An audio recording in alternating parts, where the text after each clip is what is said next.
Good morning, my Periscope family. How are you? Good morning. This is SavvyMomElkie of Savvy Moms Unite, where I teach moms how to live a simple, realistic, and practical life. Good morning. How are you? Come on in, join us. I'm just gonna give it a couple of minutes. Hey, Dana. I'm happy you got on. Good morning. I'll just wait a couple of minutes for some people to come on. Thanks for the hearts. Just give it a little second, and then I'll jump right in. So, my name is SavvyMomElkie of Savvy Moms Unite, where I teach moms how to live a simple, practical, and realistic life. Hey Sterling, hey love. So I am going to talk to you all about my decision to become a vegan and the process for, why I made the decision. So first I would tell you I was not a believer in the lifestyle. I really thought it was going to be too challenging and too restrictive. And I don't like anything that's going to be too restrictive. I'm an Aquarius through and through, and I like freedom. And so, trying to get me to do anything I'm not really wanting to do and kind of, making me do it is really hard. So, Dana, one of our friends who's on the Periscope, had, challenged us a few months ago and said we should all do a 90-day vegan challenge. And hey, and we were like, I was like more so, my sister and brother-in-law were really considering it, but I was the one that was like anti doing it. And, I was like, no, I don't think I can do this. I love meat. I love chicken. I love seafood. Who would want to give that up?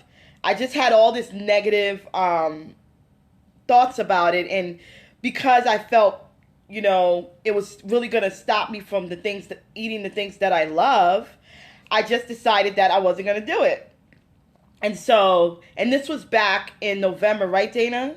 When you approached us about it? I think it was November of this year. It was like right around the time, around Thanksgiving. And I was just like, you want us to stop eating meat on Thanksgiving? So it was the timing just didn't seem right. But, God has a funny way of showing you stuff. God has a funny way of making you reconsider. And I really, really felt like there was an intervention. There was a divine intervention that allowed me to reconsider this lifestyle. So for those of you that are joining now, I'm SavvyMomElkie of Savvy Moms Unite, just talking about my journey to becoming a vegan. So I literally was like not feeling it. So come December 31st, I'm at my sister and brother-in-law's house. Hey, how are you? I was at my sister and brother-in-law's house. We had just eaten this delicious pizza from a favorite pizza place in Providence. And I started to feel very sick. I was really sick. I wasn't feeling right. There was this sharp pain in my side that went to my back. And I couldn't understand why I was feeling the way I was feeling. I was like, what is going on? And, I was on my menstrual cycle, so I thought it was cramps. I didn't consider that it was more than what was happening until the pain was so bad and wasn't going away that I started to get concerned. So immediately, maybe like an hour or so afterwards, I'm in the bathroom and I'm just throwing up continuously. Like, I couldn't stop throwing up. So my sister's like, you okay? I was like, no, I'm not. I don't know what's wrong. Yes, my body was pushed to the limits. I just couldn't stop throwing up, and I was in so much pain, and I was like, you know what? I'm going to leave the house because my sister and my brother-in-law they have a baby who's really young. She's not even a year yet. and I thought I had the flu. So I was like, well, I'll go home. I'll go to my parents' house because I don't want to expose the baby. So here I am driving down the street from my sister's house, and I have to stop the car to throw up some more. And my daughter's in the back seat, and she's like, Mommy, you really should go to the hospital. I'm like, nope, I'll just go to Grandma and Grandpa's house. You know, I'll be fine. I go to their house. The first thing I do is throw up again. So I was just like, what is going on? Like, this is not right. I could not sleep. I stayed in that pain for an additional 3 hours before I finally just gave in and told my mom, we have to go to the hospital. Imagine, it was like 3 a.m. So I woke my mother out of bed, and I said, I have to go to the hospital. I might just drive myself. She said, no, we'll call the ambulance. So the ambulance came and got me, went to the emergency room, sat there for hours. The pain, yes. So the pain was in the back. So it was on my right side, lower back, and it traveled to the lower abdomen. So once I got to the hospital and I really started to feel that pain really bad, I knew something was wrong. So I said to them, I think I have some kind of stones or some kidney infection. I have something that's wrong in that area. And they were like, okay, let's test you. They were like, how was your pain? I was like, it's a 10 plus. It feels worse than labor pain. And they're like, we have to have you, after they did the ultrasound, they're like, you need to go and have immediate surgery. So I got scared. I didn't want to have surgery. I didn't want to go through the process of having to be cut open. And then I'm not really okay after they do it. So I became really scared. So I called my sister, Sterling, who's on the scope, and I said to her, I said, they want to have me have surgery. And she's like, are you okay with that? I'm like, I don't know. I don't think I'm okay with that. And so she said, well, then you need to consider another alternative if this is not something you're okay with. So she immediately started doing research on how to naturally heal kidney stones, and she sent it over to me. And at that moment, I said, you know what? I'm going to change my eating. I'm going to change what I'm doing because I've had all these issues throughout this year. And this is the last straw. I can't continue to be in pain. I can't continue to have issues. I can't continue to feel what I'm feeling right now. And now I'm at the mercy of doctors who want to cut me open, and I don't want to be cut open. So, by the grace of God, I was there for the whole time. Yes, you're very capable of healing your body. I was there for maybe about, I was there for another 5 hours in the hospital.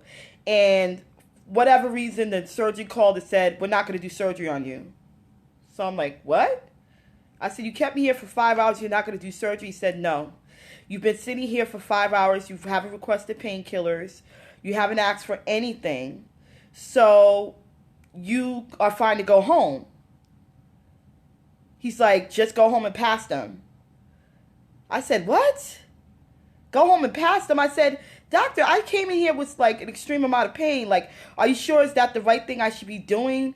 Like, I don't want to go home and be back in pain. He said, listen, we'd rather not operate on you. He said, I could do it, but we'd rather not. So when I was thinking about it, I said, doctors could easily cut you open. They make good money on surgeries. And this doctor's telling me not to do it. It must be a reason. So I then said, okay. I told my mom. My mom was nervous. She's like, you sure it makes sense for you to go home? I said, you know what? I don't feel comfortable with them opening me up. I was praying in the hospital. I didn't have to have surgery. Maybe this is God's way of saying, honey, go home and make a different change. Like, go home and make a change in your life. And from that day, I went to the store with my mother. I picked up different things. I bought 100% pure cranberry juice. I was like, I'm not doing any meats. And I was committed to 6 months. I said, for 6 months, I'm going to live a vegan lifestyle. For 6 months. And I'm now, so January 1st is when I started, when I officially started. And I was committed. Like, I literally was like, I'm not touching meat. I don't want any animal products. I'm not doing any dairy. I'm just going to really do my best to have a nutrient-filled diet. I want a plant-based diet. I want something that I can really feel like will heal my body. It will heal me so that I can feel good about myself. Today is February 5th.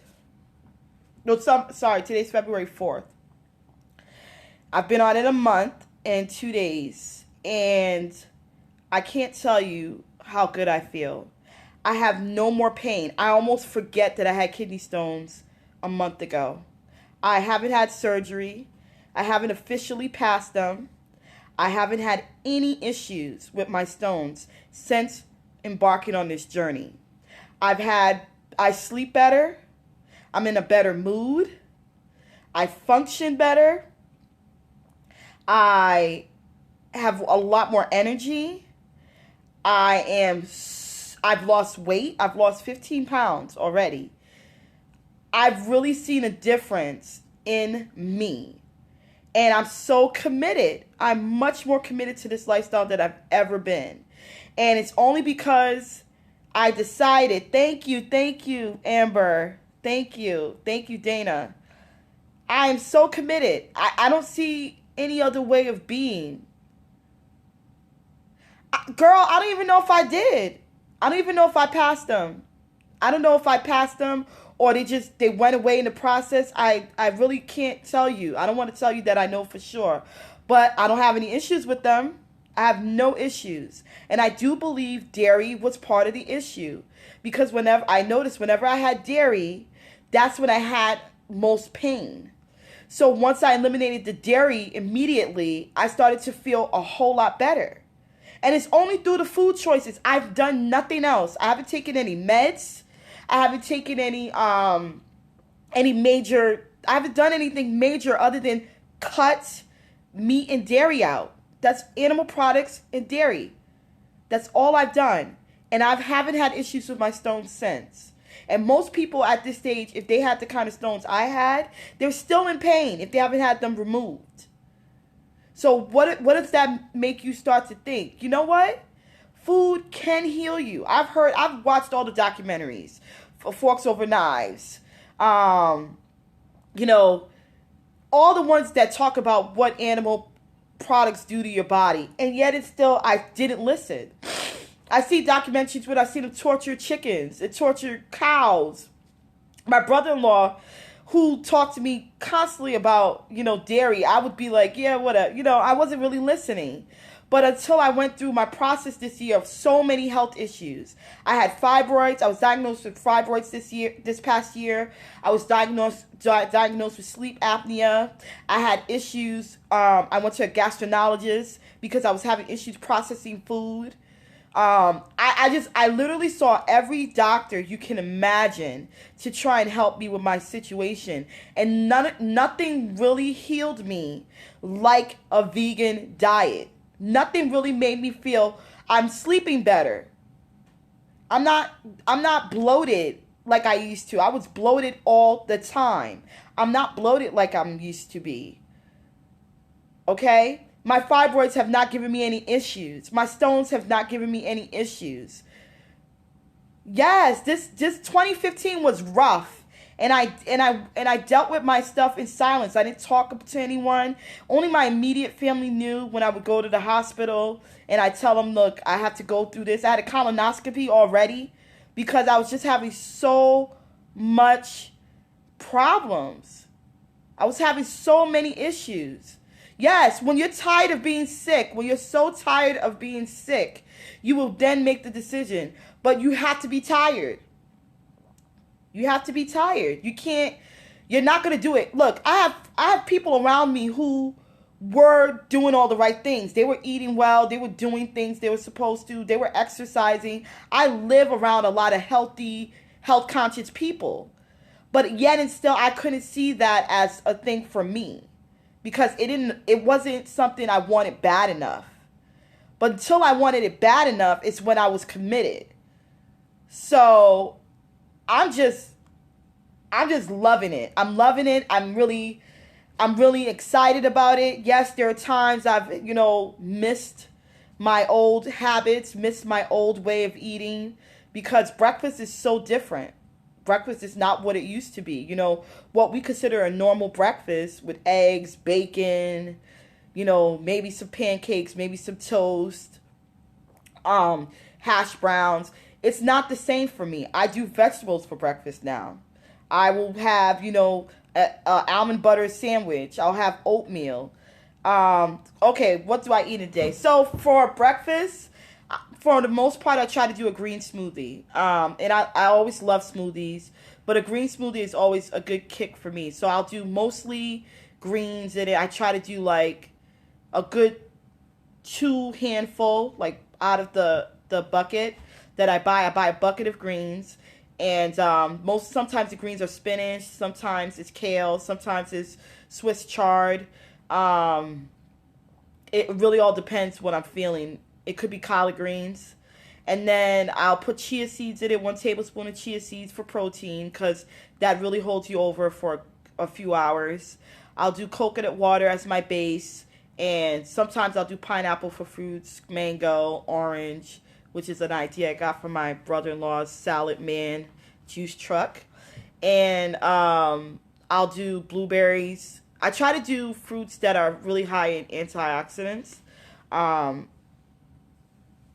so that will be my breakfast. For lunch, I have the luxury of eating it at my school's cafeteria for free. So they do have vegan options or vegetarian options. So I'll try to do a bean salad with greens, and maybe if they have sweet potatoes. I do still eat potatoes, but I don't eat it often. I try to limit the amount I have per week because it's still a carb, and you still need to watch the sugar content. So even though you're vegan, it doesn't mean you go crazy on your fruits either. You still have to balance your fruits as well.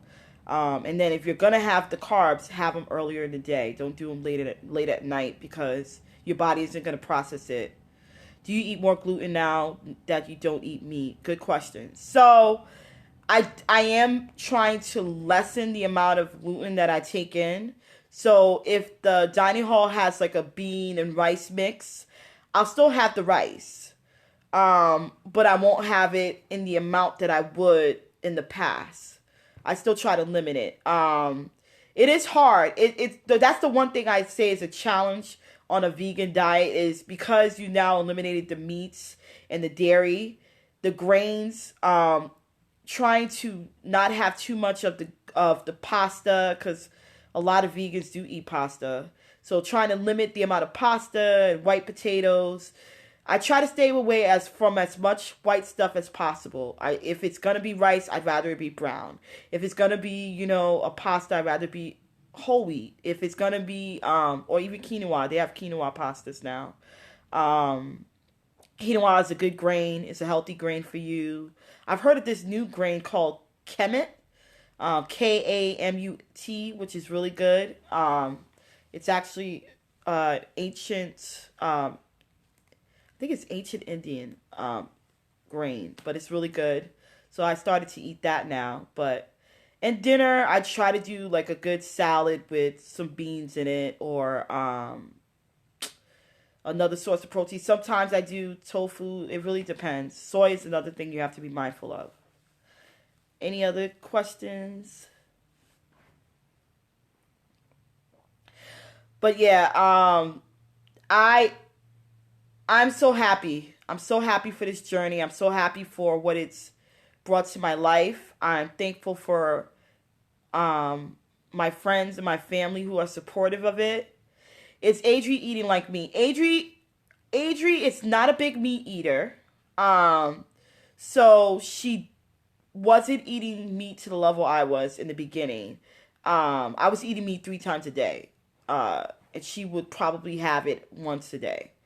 Now that she sees what I'm eating, she's trying to emulate it, which is good. But I'm not forcing her yet because I really want her to ease into it. Yes, it's true. And I remember I would get mad at her sometimes when we go to the dining hall and she would like refuse the meat. I'd be like, "You need protein," and she's like, "I just don't want to eat it." And so I'd see her eating a lot of pasta and peas and beans. Like she would have lima beans. She loves lima beans and edamame. So I see her eating a lot of that or olives. But she wouldn't want to eat the chicken. She's like, I don't like it. And I see her even more turned off now. Now that she sees that I'm not really eating it. So I'm kind of just trying to ease her into it. I don't want her to do cold turkey. I don't think that's gonna work for her. Some is. I'm starting February 8th. Haven't had meat since Friday. Got so sick. Got sick. So yeah, about that time. Good, Amber. Good, Amber. Good start. Yep. Start and ease yourself into it. Ease yourself into it. Don't. With me, it was medically necessary. So that's why I just went cold turkey. But if I were in a situation where I was just kind of looking into it, I would have eased myself into it because because it's got to be a lifestyle. It's not You're not just being a vegan because you need to lose 20 pounds. Yeah, you'll probably lose weight if you're good with it, but this is a lifestyle. Like this, you're making some changes that are not normal to what you are used to doing. So you got to ease yourself into it, and I would say cut stuff out little by little to the point where you're so used to it that it's no longer a craving. It is, yeah. It's Dana. You'll get there. You've done far more restricted diets than we have, so you could definitely get there. In terms of now with sweets, I'm a sweet tooth. I love baking. I love baking good sweet stuff. So that's been a different that's been a learning curve for me. So I just have to I've just said I won't eat any baked goods that are outside of my home unless I know the ingredients really well. So if I want something, I'm going to bake it myself and use the right ingredients. So I use coconut flour more now than I used to. Um, I use almond meal for a base, tapioca flour, so more gluten-free flours. Um, if I'm gonna bake something, and just try to. And Pinterest is really good for recipes. Pinterest has been my go-to. I'm also looking into some books right now. I've heard about this book called Afro Vegan because I'm African, and that's hard now when I go out to African functions. I'm really contemplating what am I going to eat. There's a lot of meat there. There's a lot of rice.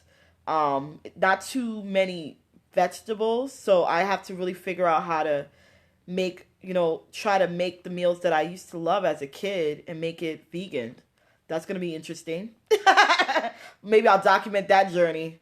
But yeah, just Pinterest has been awesome. It's really been awesome it's an awesome free tool that is readily available that you can look up different recipes and even the diet plans. Like just type in vegan diets and it'll give you like a list of breakfast items and lunch and dinner so you don't feel like you're alone. Do your research too. Do it before and even while you're living this life. I need that jollof rice. And you know what I found, you know what's so funny? I did find a vegan jollof rice recipe on Pinterest. So I am going to try it. Because there's a lot more Africans that I realized that are vegans. There's a whole like page a Nigerian lady created for Afro vegans. So they out there. Yes, but remember, most bases are veggie-based, spinach, bitter balls. Yes, that's true. And what kind of messes with our African food is that if the veggies aren't fresh, they lose all the goodness in them, all the nutrients and stuff. So we got to make sure if you're going to make spinach and rice, you're going to make fresh spinach. You're going to use, just the spinach and onions. And then you're going to, use brown rice if you're doing it vegan. So good point, Yulin. Any other questions or thoughts? Those of you, if for those of you that are, I've had a hard time with raw veggies. Okay, what particular raw veggies are you having a hard time with? All or just some? Some will be hard to digest. So steaming them a little bit can help. Don't steam it too much. You don't want to take out everything, most. So you may benefit from steaming a little. Um, Steaming them a little bit, but not too much, because you lose a lot of the goodness in a veggie when you've overcooked it. So you certainly don't want to. My stomach is weird, and you need to, and you also might need to adjust. Give yourself some adjustment time. Don't don't don't maybe you need to mix in some veggies with certain other food items. Like if you're gonna have, let's say you're gonna have a whole plate of spinach, maybe having sweet potato with it, a little bit of sweet potato to kind of offset, so you can possibly digest it better. I noticed with me that helps. And also to help you with digestion in this process, because you will have moments of like, ooh, my stomach really hurts. Starting your morning off with warm water, lemon, and apple cider vinegar. That's really helped me. I've been doing that prior to becoming a vegan, but that's really, really, really helped throughout the day, so that I can really dispose of waste and digest my food a lot better. Water, you're going to have to drink your water. Drinking your water, making sure you're hydrated. It's important while you're doing this. Don't skim on your water. What else have I learned? Yeah, just changing my mind about what you eat for what types of things, and going out to restaurants. That's been really interesting. Um, I do a lot of research before I go out to a restaurant. I don't just walk in blindly anymore. I'll make sure I check items before I go there, so I know ahead of time what I can eat. And then ask a lot of questions. Ask the waiters, ask them, even if you could speak to the cook, ask them like what do they really put in their ingredients, so in their food items, so you're not kind of putting yourself at risk. Um, because a lot of things have soy, a lot of things have dairy. They won't tell you that. So I've actually told the dining hall at my school what I'm doing, and they're good about it now. Like as soon as I walk into the hotline, the head of the dining staff will say, "Hey, Alconsent, you can't have this. It has dairy, or you can't have that. It has gluten." So she's been really helpful with that. So I love her for that. Every time I walk in, she's like, "Alconsent, you can only have this, this, and this." I'm like, okay. It's good to have people supportive of your journey. That's the best part. When you have people who are willing to encourage you and push you. That's what I hope to do for anyone that's on this journey. Be of words of encouragement process. You can do this. If I, who was like so anti-vegan, like I literally thought it was crazy, can do this and be happy and support it, then anybody can do it. I was a 3 times a day meat eater. I ate dairy almost at every meal. Cheese in my eggs, cheese on my sandwiches, cheese on my salad. Like I ate a lot of dairy. And I'm cutting that out. It's possible. I don't think it's impossible. So I'm gonna end it there. I've probably been on a while now. But thank you so much. Thanks for the love. Thanks for the hearts. I'm Savvy Mom Elkie of Savvy Moms Unite, where I teach moms to live a simple, practical, realistic life. I actually have documented my weight loss so far. Yes, that'd be awesome. That would be awesome. Good point, Dana. I actually will have a photo documentation of my 1 month progress for my weight loss on my Facebook page, which is Savvy Moms Unite. Please like it and share it. Please share this Periscope, and it should be up right after I post this Periscope to my page. And I love the love. Follow me on Instagram as well, SavvyMomElkie. I'll post a picture there as well. And yeah, Instagram, Twitter, SavvyMomElkie, and my Facebook page, Savvy Moms Unite. All right. Thank you so much. Love you guys. And I'll talk to you soon.